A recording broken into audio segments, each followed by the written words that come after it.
그래도 혹시나 저와 같은 분들이 계실까봐 같이 고민도 나누고 속에 응어리진 답답함을 풀어보고자 용기 내서 글을 적어봅니다. 그리고 다 들어보시고 난 후 제가 어떻게 결정을 하면 좋을지 이야기 좀 해주세요. 저는 올해 딱 60이 된 평범하지만 그렇다고 완전히 평범하지도 않은 여자입니다.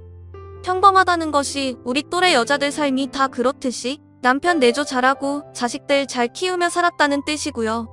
평범하지 않았다는 것은 남들이 저를 보고 교수 사모님이라 불러줘서 그래도 대접을 받으면서 살았기 때문이에요. 다만 대접이라는 게 무슨 여왕님 대접을 받은 것은 아니고요. 그래도 무시는 안 당했다는 뜻이에요. 솔직히 드라마나 영화 보면 교수 사모님 하면 밍크코트에 고급 자동차 타고 다니면서 어깨에 힘을 주며 거들먹거릴 것 같지만 저는 태생부터 그런 것하고는 거리가 멀고요. 그냥 어디 가서 눈에 띄는 것을 싫어하는 성격이에요. 남편이 교수고 배운 게 많은 거지 제가 배운 것 많고 잘난 여자라는 생각은 한 번도 해본 적이 없어서 웬만하면 나서지 않는 스타일이었어요. 대신 교수 모임에 사모님 자격으로 따라가면 최대한 아는 척 고상한 척은 했습니다. 그만큼 남편 얼굴에 먹칠은 안 하려고 노력했다는 거예요. 대신 친해지면 호탕한 아줌마로 부렸습니다. 때론 억척스런 아줌마처럼 때론 드라마 보며 펑펑 우는 주책맞은 언니처럼 살았으니까요. 그렇게 열심히 내조하며 살았더니 남편도 대학 내에서 인정받고 자자들에게 존경받는 교수로 불리고 아들 역시 삐뚤어지지 않고 열심히 공부해서 지금은 의술을 펼치는 의사로 지내고 있습니다. 이젠 내 할 일 다 했다는 생각 드니까 어느 날부터인가 삶이 좀 무료해지고 기운이 쭉쭉 빠지더군요. 그래서 왜 이럴까 물어보니 주변 사람들은 목표가 사라져서 그런 거야 라고 충고를 해주는 겁니다. 앞만 보고 달려와서 모든 걸 다 끝내고 나니까 더 이상 뭘 해야지 이러면서 기운이 쭉 빠진다는 거죠. 이럴 땐 목표를 하나 세우고 그걸 위해 다시 또 열심히 뛰면 괜찮아진다고 하길래 그래서 목표를 하나 세웠는데요. 아들 여자친구에게 선물을 해주는 거였어요. 저희 아들이 결혼을 염두에 두고 같은 병원에서 만나는 간호사 여자친구가 있거든요. 솔직히 주변에선 의사 아들을 왜 간호사랑 만나게 가만두냐고 말렸지만 저는 생각이 달랐어요. 아들이 좋아하는 여자면 됐지 굳이 여자친구의 신분이나 직업은 문제될 게 없다고 생각했거든요. 그리고 여자친구를 만났을 때 어찌나 참하고 고운지 나중에 선물을 하나 해주고 싶었는데 이참에 목표가 제대로 생긴 거였죠.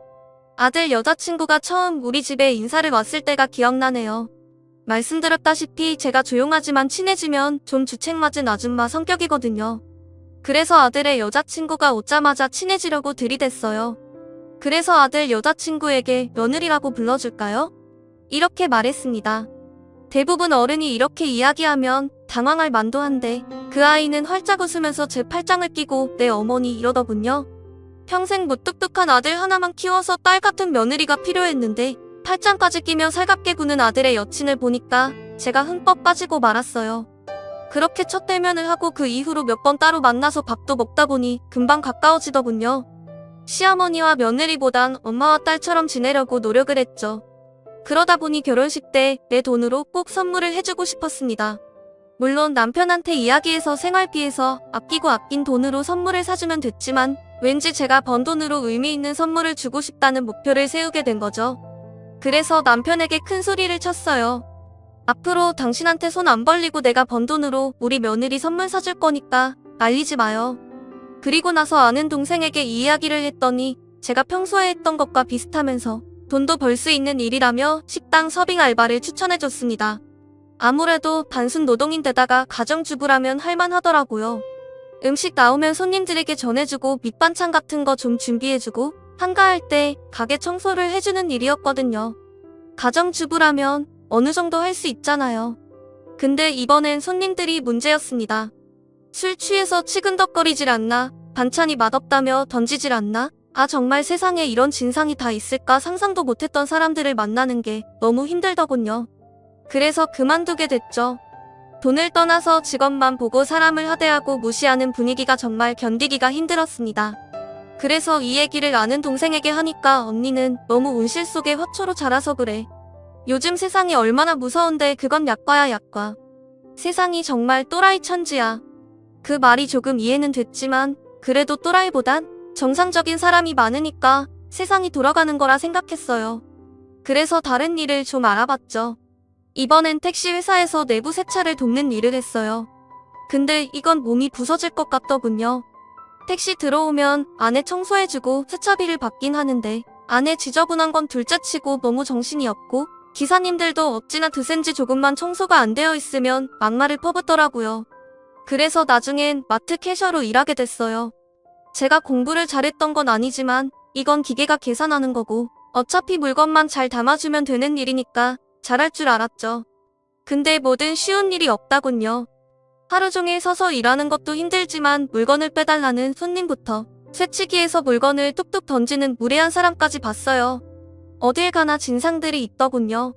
게다가 더 큰 이유는 제가 손이 너무 느려서 계속 실수를 하거나 포인트 버튼을 제대로 누르지 못하고 실수를 하니까 마트 관리인이 그만두는 게 어떻겠냐고 말하는 겁니다. 정말 자존감이 팍 떨어지더군요. 뭐든지 척척 잘해낼 줄 알았는데 매번 실수하니까 제 스스로가 미워지는 겁니다. 게다가 몸도 피곤하고 마음의 상처까지 입으니까 내가 왜 사서 이 고생을 하고 있나 눈물까지 났어요.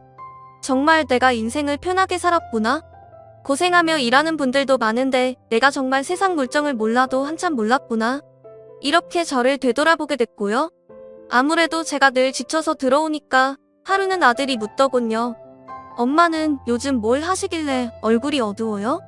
차마 며느리 될 사람을 위해서 사서 고생 중이란 말은 못하게 했고 그냥 운동을 심하게 해서 그렇다고 둘러댔죠. 제 속사정을 아는 남편은 저한테 몰래 다가와서 이제 그만해. 소뚜껑만 운전하던 사람이 무슨 사회 나가서 돈을 번다고 호들갑이야. 그냥 돈 줄 테니까 그걸로 선물 사줘. 당신이 이러고 다니는 거 알면 아들이 기겁한다고. 막상 남편이 무시하는 듯이 말하니까 더욱더 오기가 생기더군요. 솔직히 못할 게 뭐가 있겠어요. 누군 타고날 때부터 교수짓 했습니까? 엄마 뱃속부터 인문학, 철학, 공학 이런 거 줄줄 외우고 태어난 것은 아니잖아요. 비록 제가 배운 것은 많이 없어도 엄마로서, 아내로서, 가정주부로서 노하우는 있었거든요. 남편한테 괜히 괘씸해서 한마디 했죠. 당신은 나 없으면 라면 물도 제대로 못 마치는 주제에 어디서 큰 소리예요? 두고 봐요. 내가 내 손으로 돈 벌어서 우리 며느리한테 멋진 선물 하나 해줄 거니까 당신은 가만히 있기나 해요. 제가 눈에 도끼를 품고 한마디 하니까 남편도 꼬리를 슬쩍 내리는 겁니다.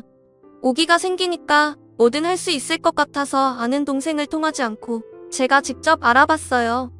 제가 가장 잘할 수 있는 일을 보니까 스마트폰 어플을 깔면 파트타임으로 일하는 청소도우미를 모집하더군요. 제가 원하는 시간에 맞는 업무를 제가 골라서 찾아가면 되고 어차피 제가 하던 일이니까 자신도 있었습니다. 시급도 나쁘지 않았고요.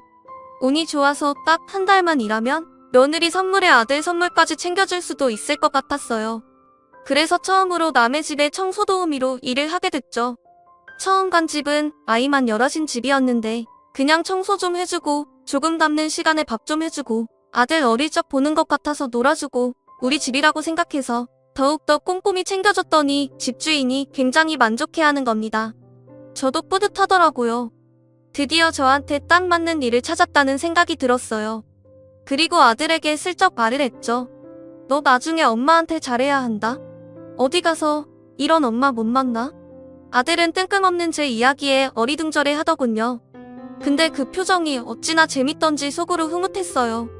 그렇게 청소도우미로 몇 번 해보니까 슬슬 자신감도 붙고 웬만한 거리도 버스 타고 가서 척척 해낼 정도가 되더라고요. 이렇게 몇 번만 더 일하면 며느리에게 나름 고급 선물도 해주고 남겠더라고요. 근데 뭐든지 잘 풀리면 꼭 한 번은 돌부리에 걸려 넘어지게 되잖아요. 저 역시도 너무 일이 잘 풀리다 보니 제대로 성사에 휘말리는 일이 생긴 겁니다. 그날도 시간대에 적당하고 시급도 괜찮은 일이 있길래 바로 오케이 하고 일을 하러 갔습니다.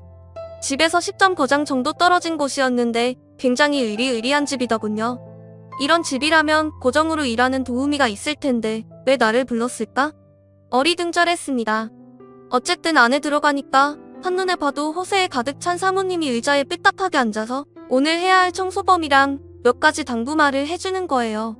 이런 일을 처음 겪으면 놀랍겠지만 서빙 알바에 택시 세차에 마트 캐셔하며 온갖 진상은 다 만난 터라 별로 놀랍지도 않더라고요. 그냥 열심히 하겠다고 인사를 하고 지정해준 곳만 일을 하면 되겠다 해서 평상시처럼 한눈 안 팔고 열심히 일을 했습니다. 솔직히 대부분 어디만 깨끗이 해달라 이렇게 이야기를 하고 큰 참견은 안 하거든요. 아니면 끝날 때쯤 와서 확인만 하는 정도예요. 근데 그 사모님은 계속 저를 지켜보는 거예요. 마치 귀금속 매장에 들어가면 혹시 뭘 훔쳐가나 쳐다보는 보안 요원처럼 계속 저를 쳐다보는데 뒤통수가 따가울 정도더군요. 돌다리도 두들겨 보고 혼난다는데 의심이 많은 사모님인가 보다 이렇게 생각하고 저는 정해진 시간에 정해진 일을 야무지게 했습니다. 중간에 사모님이 갑자기 말을 시키더군요. 원래 우리 집에서 일하는 아주머니 한 분이 계시는데 하필 중요한 날인데 몸이 아프다고 해서 아주머니를 부른 거예요. 그러니까 혹시 오늘 일을 잘해주시면 제가 또 부를 수도 있으니까 잘 좀 부탁해요. 묻지도 않았는데 갑자기 자기 이야기를 꺼내서 그냥 내내 이러고 말았죠. 자기도 무안했는지 그제서야 자리를 피하더군요. 감시 카메라가 없어졌다는 생각에 조금 안심은 되더라고요. 어쨌든 저는 하늘을 우러러 한 점 부끄럼 없이 일을 잘 마무리하고 집으로 돌아왔죠. 근데 집에 돌아와서 쉬고 있는데 청소 어플 회사에서 전화가 온 거예요. 그러면서 오늘 청소한 집에서 문제가 생겼는데 무슨 일인지 해명도 할 겸 직접 전화를 해보라고 하더군요. 도대체 문제가 뭐길래 전화를 하라고 그럴까? 정말 궁금해서 알려준 번호로 전화를 걸었어요. 아까 그 사모님이 전화를 받자마자 대뜸 욕설을 내뱉더군요. 그러면서 하는 말이 지금 당장 우리 집으로 와요. 안 오면 신고할 테니까. 오하니 벙벙하더군요. 그래서 남편에게 오늘 일한 곳에서 문제가 있나봐 이렇게 이야기했더니 남편은 무슨 큰일이겠냐며 태워다 줄 테니 자초지종이나 들어보라고 하더군요. 그때만 해도 설마 했어요. 보아하니 돈도 좀 있는 집안이니 상식선에서 이야기할 거라 믿었죠. 그렇게 남편은 차로 저를 데려다줬고 차 안에서 기다릴 테니 다녀오라고 하더군요. 그래서 저는 아무 생각도 없이 그 집 안으로 들어갔어요. 근데 사모님이 저를 보자마자 뺨을 후려치는 겁니다. 너무 어이가 없더군요. 지금까지 진상이란 진상은 다 만난 줄 알았는데 이런 개진상은 처음이었어요. 제 뺨을 때리자마자 하는 말이 화장실 위에 있던 금팔찌 어딨어? 당신이 가져갔지? 이러는 거예요. 정말 어이가 없더군요. 보아하니 사모님, 아니 그 여자의 남편으로 보이는 남자는 팔짱을 끼고 저를 위아래로 훑어보고 있는 겁니다. 순간 금팔찌는 뭐고 내가 왜 이 꼴을 당해야 하는지 모르겠더군요. 그래서 저는 금팔찌는 본 적도 없고 내가 왜 이런 꼴을 당해야 하는지 모르겠다고 항의를 했습니다. 그랬더니 그 여자는 스마트폰에 금팔찌 사진을 보여주면서 이거 말이야. 이 금팔찌. 내 이름이 정확히 적혀있는 금팔찌. 이거 수제로 만든 거야. 근데 끝까지 잡아뗄 거야? 웬만하면 직접 사과하면 끝내려고 했더니만 정말 막장이구만. 아줌마 경찰 부를 테니까 경찰서 가서 그렇게 계속 모르는 척 해봐. 순간 너무 무서우니까 머리가 혼란해지더군요. 내가 금팔찌를 본 것 같기도 하고 그걸 치웠던 것 같기도 하고 계속 뒤죽박죽하기 시작했어요. 저는 훔치지 않았고 제가 훔칠 사람이 아니라고 계속 항변했지만 그 여자는 제 팔을 잡아 끌며 오늘 집에 온 사람은 당신밖에 없는데 금팔찌에 다리가 달렸어? 왜 사라졌는데? 말을 해보라고. 게다가 그 여자 남편까지 합세해서 저를 몰아세우니까 저도 모르게 그 자리에서 펑펑 울게 됐습니다. 그 여자는 금팔찌 값을 내놓으면 없던 일로 해줄 테니까 빨리 돈을 내놓으라는 겁니다. 그래서 얼마냐고 했더니 제가 일하면서 모은 돈의 비상금으로 꽁꽁 숨겨둔 돈까지 탈탈 모아야 살 수 있는 액수더군요. 정말 어떻게 모은 돈인데 이렇게 뺏겨야 하나 생각이 들어서 경찰서로 갈까도 생각했지만 제가 정말 운실 속에 화초처럼 바보같이 자란 터라 경찰서 간다는 말에 저도 모르게 그 돈을 주고 집에서 나와버렸습니다. 아마 이쯤에서 저보고 바보 같은 여자라고 말씀하시는 분들 많을 거예요. 맞아요. 정말 바보 같았죠. 근데 정말 그 순간은 무서웠고 그냥 그 순간을 벗어나고 싶다는 생각뿐이었습니다. 그렇게 즉석에서 돈을 이체해주고 나서야 그 여자 집에서 나왔습니다. 차 안에서 기다리던 남편은 무슨 일이냐고 묻는데 차마 도둑으로 몰렸다고 이야기는 못하고 집안 청소 문제 때문에 클레임 들어와서 해명만 했다고 둘러댔죠. 그 말에 남편은 화가 났는지 누굴 무시해도 유분수지. 그래도 명색이 교수 사모님인데 이것들이 누굴 오라가라 하고 난리야? 그때 제가 교수 사모가 무슨 대수냐고 남편에게 면박을 줬습니다. 어쨌든 지금 그런 게 중요한 게 아니었으니까요. 남편은 그냥 해프닝 정도만 생각하고 그 일은 금방 잊어버리더군요. 하지만 저는 계속 그 일이 마음에 걸려서 더 이상 일을 못하겠더라고요. 게다가 고생해서 모은 돈까지 다 써버렸으니 의욕도 완전히 사라졌습니다. 제가 늘 풀이 죽어 있으니까 아들이랑 아들 여자친구가 영문도 모르는 채 저를 위로해 준답시고 맛있는 것도 사주고 영화도 보여줬지만 계속 마음의 상처로 남는 거예요. 그리고 제가 정말 너무 순딩이 바보로 살았다는 걸 깨달았습니다. 그래도 시간이 약이라고. 어쨌든 그렇게 그 일도 잊혀져 가고 저도 어느 정도 마음을 가다듬을 무렵이었어요. 아들이 오더니 여자친구 부모님과 상견례 날짜를 잡으려고 하는데 언제가 좋을까요? 이러는 거예요. 가뜩이나 기분 좋은 일도 없던 찰나에 그래도 자식 위해 상견례를 한다는 생각을 하니 기분이 좀 괜찮아지더군요. 기쁜 마음으로 상견례 날짜와 장소를 잡고 상견례 날에 설레는 마음으로 상견례 약속 장소로 향했어요. 마침 아들이랑 아들 여자친구는 상견례 장소로 오는 길에 접촉사고가 나는 바람에 늦는다는 거예요. 괜히 사돈내외를 기다리게 하는 것도 예의가 아닌 듯해서 남편이랑 함께 약속된 방으로 들어갔습니다. 그런데 들어서는 순간 저는 몸이 뻣뻣하게 굳었습니다. 바로 제 뺨을 후려갈긴 부잣집 여자가 사돈댁 자리에 앉아있는 거예요. 제가 그렇게 아끼던 아들 여자친구의 부모가 제 뺨을 후려친 여자와 그 여자의 남편인 거죠. 게다가 그런 사람과 사돈을 맺게 생겼으니 정말 머리가 핀 돌지경이었습니다. 남편은 영문도 모르고 제 팔을 당기면서 왜 이러냐고 묻는데 저도 어떻게 반응해야 할지 모르겠더군요. 갑자기 그 여자도 제가 기억이 났는지 언성을 높이면서 하니 그때 우리 집 금팔찌 훔쳐갔다가 걸린 아줌마 아니에요? 여기 왜 왔어요? 저한테 뻔뻔하게 소리를 치는 겁니다. 그때 그 기억이 떠올라서 제가 아무 말도 못하니까 그 여자는 마치 물 만난 고기처럼 이제 알았다. 이거 사기 결혼 아니야? 남의 집 청소부나 하면서 몰래몰래 훔친 걸로 사기 결혼하는 거 아니냐고. 교수 집안이라며? 아들이 의사라며? 근데 이거 다 뻥이지? 아주 신나서 소리를 치는데 그때서야 제가 정신이 들더군요. 그래서 저도 지지 않고 당신 지금 말 다 했어? 날 안 훔쳤다고? 그리고 사기? 지금 사기라고 했어? 당신 내 딸내미한테 거기로 가져와도 우리 아들이랑 결혼 못할 줄 알아? 제가 막 따지고 있는데 뒤늦게 도착한 아들이랑 아들 여자친구가 도착해서 저희를 말리며 자초지종을 묻는 겁니다. 그러자 그 여자는 자네 의사 맞아? 자네 아버지 교수님 맞긴 맞는 거야? 근데 왜 자네 어머니가 우리 집 와서 청소를 했어? 자네 지금까지 다 뻥친 거지? 가족 사기단이지? 그치? 그때 남편도 열이 받아서 주먹을 주더니 밥상을 확 뒤집어 엎어버리고 아들 역시 무슨 소리냐며 항의를 하고 난리도 그런 난리가 없었어요. 저는 너무 억울해서 내가 당신 내 집에서 일한 건 당신 딸내미 선물 주려고 한 것뿐이야. 내가 돈이 없어서 그런 줄 알아?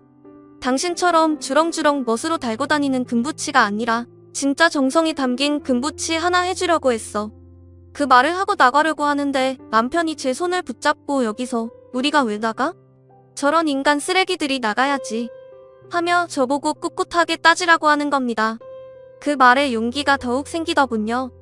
저랑 남편 그리고 아들 마지막엔 아들 여자친구까지 저를 두둔하며 자기 엄마에게 따지듯이 공격을 하니까 그 여자는 자기도 뭔가 틀렸다고 생각했는지 당황하는 겁니다. 그러더니 아니 그러면 교수 사모님이라고 말을 하지 왜 안 하셨어요? 근데 왜 남의 팔찌나 훔치시고 그래서 이러면서 말끝을 흐리는데 뭔가 느낌이 이상하더군요. 왜냐면 그 여자가 소리소리 지를 때 팔뚝에서 금팔찌가 빛나는 걸 제가 봤기 때문입니다. 그래서 얼른 그 여자 팔을 낚아채서 큰 팔찌를 보며 이거 뭐예요? 그때 나한테 이 팔찌 없어졌다며? 사진 들이대며 보여줬는데 이게 왜 당신 팔에 있는 건데? 당신이야말로 이거 사기 아니야? 그 여자도 놀랐는지 제대로 말을 잇질 못하더군요. 그제서야 변명이라고 꺼내놓는 게 아니 원래 일하던 아주머니가 이걸 훔쳐갔는데 그걸 오해해서 도둑으로 몰았었네요. 미안합니다. 정말 화가 나더군요. 나를 도둑으로 몰아세운 것도 열받지만 내 돈은 받아먹고 입까지 씻고 오히려 큰 소리까지 쉬었던 거잖아요. 그냥 저를 어디 못 배운 청소나 하는 여자라고 취급을 하는 저급한 사고방식이 너무 싫었습니다. 교수 부인이면 대접하고 청소 보면 이런 취급을 당해야 하나요? 사태를 대충 알아차린 아들 여자친구는 갑자기 무릎을 꿇더니 자기가 잘못했다고 빌고 그 여자 남편도 사부인 너무 죄송합니다. 이러면서 싹싹 비는데 어이가 없더군요. 그렇게 기세등등 하더니 이젠 자기들 죄가 밝혀지고 게다가 누가 봐도 우리 집 식구들이 우세하다고 느껴지니까 바닥에 납작 엎드리는 꼴이 너무 가증스러웠습니다.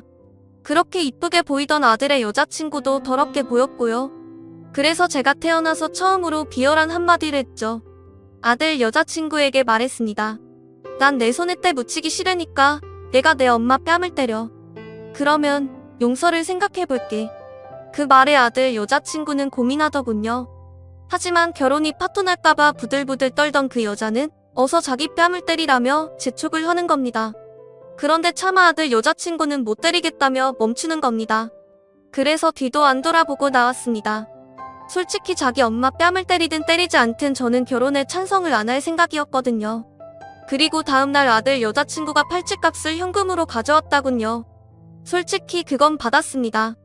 제 노동의 결실이었고 저의 억울함이 담긴 피와 땀의 결실이었으니까요. 그러면서 아들의 여자친구가 하는 말이 자기는 부끄러워서 결혼을 못 올리겠다고 하더군요. 그래서 아들과 헤어지겠다며 인사를 하는 겁니다. 근데 그 말이 어찌나 가슴을 후벼 파는지 정말 갈등을 많이 했습니다.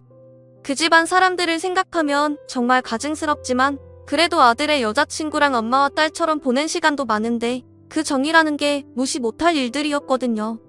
속된 말로 저런 부모 밑에서 어떻게 이런 자식이 나왔을까 싶을 정도로 아이는 올바른 아이였으니까요. 그리고 지금까지 고민 중입니다. 아들은 여자친구랑 결혼할 생각이 없다곤 하지만 살짝 보니 제 눈을 피해 만나는 것 같더군요. 물론 저를 면박 주고 도둑으로 문 그쪽 집안을 생각하면 당연히 결혼을 안 하는 게 맞지만 아들과 아들 여자친구를 생각하면 결혼을 시키는 게 맞는 것 같기도 합니다. 바보처럼 살아서인지 이런 걸로 고민하네요. 인생의 풍파를 겪어본 여러분들이라면 어떻게 하실 건가요? 저에게 지혜를 좀 빌려주세요. 그리고 제 글을 읽어주셔서 너무나 감사드려요.